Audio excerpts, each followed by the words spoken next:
سياف، لأنه فنان ناشئ وصوته يشبه علي حنش في ومزغوط منو سياف ذا عنك البيس. الله يقلعك، وليش بتقول هكذا حبيب قلبي يا الصقر سمرجة؟ ليه بتقول على هكذا؟ ما عجبني صوته، خاف لها لا وجهه. شوف، هو في البداية هيوه لما كان يقلد أبو بكر، لكن اسمعها اليوم. قد سمعته، اسمعها اليوم. الحمد لله ما فاز، الحمد لله الحمد لله. لكن اسمعها اليوم، اسمعها اليوم أنا دخل عندي لايف أقسم بالله إنه شل عقلي. صلاة على النبي محلا صوته، حين يغني بصوته هو. ما بلنكم ما بتسمعوه في مصر، لا هو لو بتسمعوه غيره. حين في مصر وعد كانوا في اليمن. لا ما شيء، اسمعها اليوم، اسمعها اليوم يا أخي. أنت واثق في أخوك، واثق في ذوقي يا ملحي.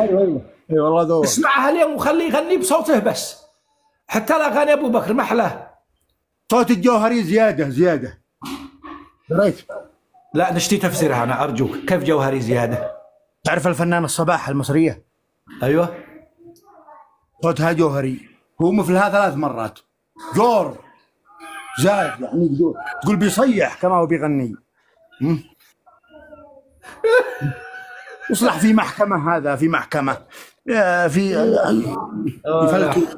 حسين الرباعي من اليوم، صاب الرباعي قد بيقيم الفنانين. خلاص انتهيت يا سياف، انتهيت يا سياف، مشوارك الآن انتهى والله. افعل لك راس جديد يا سياف، غير الراس الأول، افعل لك راس جديد وغير الاسم. من الذي يشل السلة حقي حق القلافذة؟ ما ادري والله، لا هي ذك.